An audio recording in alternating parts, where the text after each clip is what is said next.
Benarkan roh akan pulang ke rumah setiap malam Jumat? Macam orang balik dari kantor aja.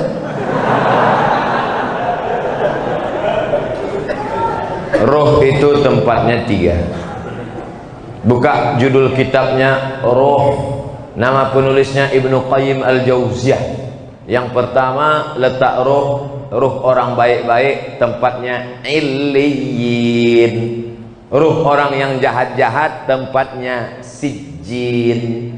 Yang ketiga, Allah kuasa mengendalikan ruh. Ruh bisa balik, ruh bisa masuk ke kubur, ruh bisa merasakan azab kubur, ruh bisa menengok orang ziarah. Tapi kita tak tahu kapan dia baliknya, harinya, segala macam. Kalau ada yang mengatakan roh balik hari Jumat, bukan hadis Nabi, tapi pendapat ulama, ijtihad ulama. Tapi pendapat yang kuat bahwa roh itu 3. Pertama, ditempatkan di Illiyin. Yang kedua, yang jahat-jahat di sijjin. Yang ketiga, ada saatnya Allah Maha Kuasa menempatkan dia di mana. Seandainya nanti tiba-tiba waktu Abdul Somad meninggal, ada jamaah masjid Al-Muslimin kerasukan, dipanggillah Ustadz Musdar Ruqyah. Allahu la ilaha qayyum la ta'khudhuhu sinatun wa la naum. Aku Abdus Somad. Betul kau nih, kata Ustadz Musdar. Kita sama-sama di Mesir dulu. Betul, jangan tanya lagi. Kalau memang betul, pernah ceramah dulu di Masjid Al-Muslimin? Pernah. Hari apa tuh? Hari Senin malam Selasa tanggal 26 malam 27. Dia, maka itu bukan ruh Abdul Somad, tapi jin qarin. Karena setiap kita yang lahir ini ada jin pendamping yang ikut waktu kita lahir. Jin saya ikut nih, maka ketika saya mati dia tak mati, dia hidup. Dia tahu kemana jadwal-jadwal saya, bisa ditirunya suara saya. Kalau memang betul kau Ustaz Somad, coba ceramah. Assalamualaikum. Dia nih, bukan. Itu bukan roh, karena roh tak bisa dipanggil. Kalau bisalah roh dipanggil, maka bisalah dipanggil roh Nabi Muhammad SAW untuk ditanya mana hadis sahih, mana hadis dhaif, mana hadis palsu. Oleh sebab itu maka jangan mudah dengan nanti datang penipu-penipu yang mengaku bisa memanggil roh si fulan, emang jelangkung. Jelangkung jelangsik, datang tak diuntang, balik tak dijemput, keranjang arang. Yang ketawa berarti udah tua. Anak-anak sekarang mana dia tahu? Dulu kamu zaman-zaman porkas tahu juga Ustadz tuh. Enggak, saya tak pernah manggil. Ustadz, sebenarnya berapa kali Nabi Muhammad haji dan umrah? Pindah dari kota Makkah ke kota Madinah Al-Munawwarah. Tahun 1 tak ada, tahun 2 tak ada, tahun 3 tak ada, tahun 4 tak ada, tahun 5 tak ada, tahun 6 mimpi sahabat. Pas paginya, ya Rasulullah, ya malam tadi aku mimpi. Apa mimpimu? Malam tadi aku mimpi kita melihat Nabi bercerita, sahabat pun meyakini. Malam tadi aku mimpi melihat kita tawaf, sa'i dan tahallul. Berarti itu wahyu dari Allah Subhanahu wa taala. Maka kalau begitu mari kita ke Makkah. Mereka pun ramai-ramai menuju Makkah untuk melaksanakan umrah. Tapi sampai di Hudaybiyah. Hudaybiyah ini 22 km sebelum masuk Makkah, dihadang oleh kafir Quraisy, tak jadi masuk. Maka disebut umrah itu umrah tak terlaksana, diqadha tahun ke-7. Maka Nabi umrah 4 kali. Tahun ke-6, tahun ke-7, tahun ke-8 pembebasan kota Makkah, tahun ke-10 saat melaksanakan haji wada. Umrah 4 kali, haji 1 kali. Nah, jadi Bapak Ibu yang mau melaksanakan umrah tahun 2020, kita berangkat bulan Januari, umrah akbar bersama Ustadz Somad, bersama Travel Grand Safa Nauli. Kok ke situ pula perginya Pak Ustadz? Entah, itu yang ditanyanya tadi. Saya umrah setahun sekali aja, tak pernah pergi tiap bulan, sekali, bulan Januari saja. Kenapa Ustadz pilih bulan Januari? Dingin, saya tak tahan panas. Panas menggelutar jantung. Haji Pak Ustaz, haji Nabi sekali aja. Bapak Ibu yang sudah haji jangan pergi haji lagi. Berapa biaya pergi haji? ONH plus 100 juta. Bagus buatkan kelas untuk anak yatim. Assalamualaikum. Waalaikumsalam. Ini kenapa anak yatim banyak betul di panti ini? Tak ada kelas Pak Haji. Berapa biaya buat kelas 1? 100 juta. Buatkan. Duitnya Pak Haji, nanti kita cari. Kasihlah duit itu. Satu kelas 100 juta. Itulah yang akan menolong di hadapan Allah SWT. Bolak balik pergi ke Makkah. Haji tiap-tiap tahun. Ini tolong anak fakir miskin celananya koyak tak bisa membayar uang sekolah, maka haji sekali saja, sisanya gunakan untuk menolong orang-orang susah. Setuju? Setuju. Tak setuju pun tak apa-apa. Tapi tengok aja lah. Ustaz, saya ingin tanya, apa hukumnya jika seorang sudah bercerai masih berdua-duaan dalam kamar?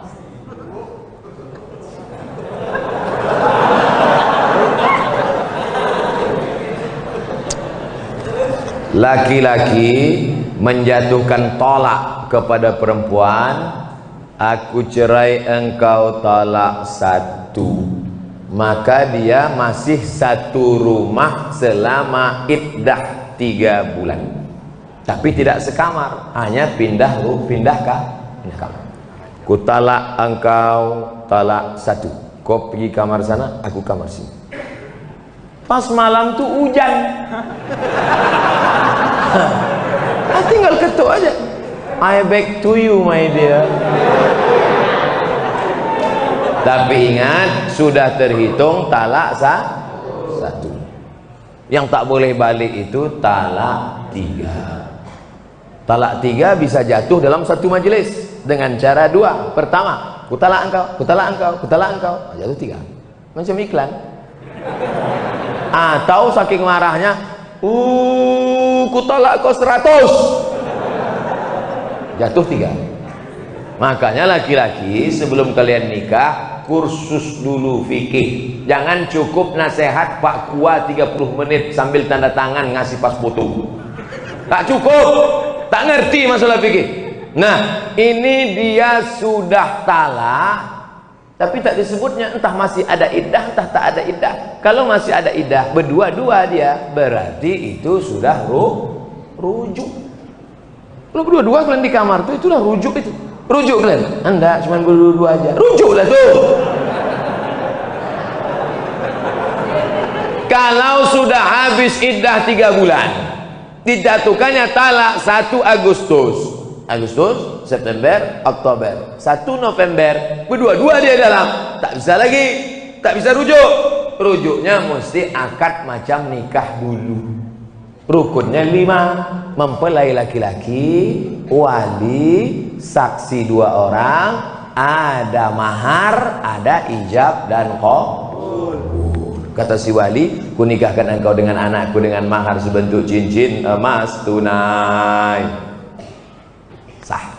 Itu namanya pengantin baru stok lama. Apa hukumnya kami menengok mereka berdua? Kenapa kalian tengok?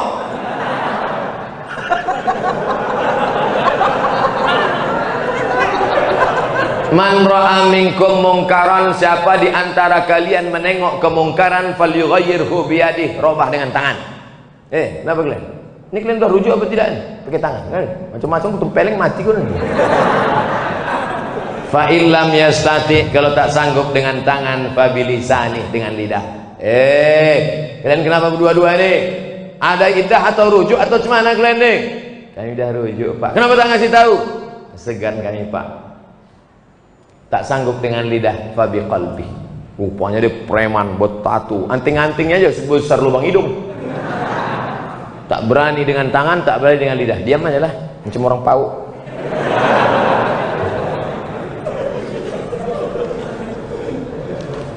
Pak Ustadz yang kami cintai, so sweet. Saya punya teman seorang peruqyah. Peruqyah itu artinya ustadz yang bisa ruqyah. Jangan kedukun. Kalau ini diganggu jin, diganggu setan, jangan kedukun, tapi pergi ke ustadz ruqyah. Kalau untuk Medan Sumatera Utara namanya Ustadz Musdar Bustaman LC, penulis buku ensiklopedia ruqyah. Cari di internet, Musdar Bustamam LC. Kakak kelas saya waktu di Mesir dulu, jenggotnya segini. Belum dibacanya ayat kursi, baru nengok jenggotnya, sehat orang.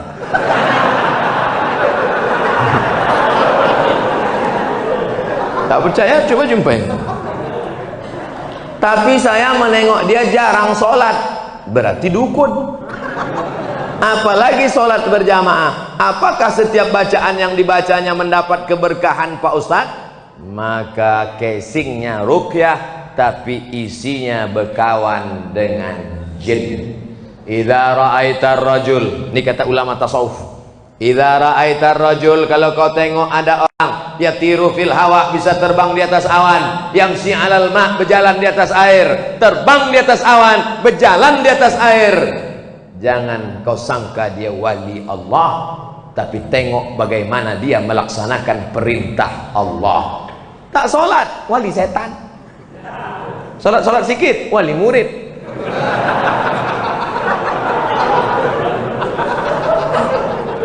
Jangan terpukau karena aneh-anehnya bisa dihilangkannya Pak Ustaz. Hebat dia Pak Ustaz. Datang kami ke tempat dia waktu STNK BPKB, kami hilang. Di mana hilangnya? Di kamar. Dipukulnya sekali lantai, ketepak muncul. Siapa yang bawa? Jin. Dia berkawan dengan jin. Oleh sebab itu maka tengoklah istiqomahnya dalam ibadah. Itu standar dalam Islam. Kalau suami menyuruh menandatangani surat, isinya kita tak lagi suami istri, tapi dibuat surat itu yang tahu hanya mereka berdua saja. Apakah itu sah Pak Ustadz? Sah. Sah, jatuh talak. Talak apa namanya? Talak pakai tulisan. Tapi katanya mesti pakai saksi Pak Ustadz. Enggak, menjatuhkan talak tak mesti pakai saksi. Ini termasuk talak yang jatuh pakai tulisan. Kita tidak lagi suami istri, termasuk talak sorry, jatuh talak satu. Bagaimana talak bisa jatuh? Dua. Yang pertama, sorry, kucerai engkau talak satu, atau ditulisnya. Yang kedua, pakai kiasan, pulanglah engkau ke rumah orang tua. Ibu-ibu, istri-istri, kalau ada suamimu berkata pulanglah engkau ke rumah orang tuamu, jangan pulang, tanya dulu apa maksud kau bro. Karena tolak kinayah yang kiasan itu mesti dilihat niatnya. Kalau niatnya niat tolak, maka jatuh tolak. Tapi kalau tak ada niat tolak, enggak. Pulanglah kau. Muak kali aku nengok, pergi kau balik. Abang, apa niat? Enggak ada, nyuruh balik aja. Nah, baliklah. Makanya perempuan itu mesti ngerti. Perempuan jangan mau dibodoh-bodohi. Pulang sana, pergi pulang. Maksud abang pulang apa ini? Enggak, maksudnya pulang liburan aja. Baliklah.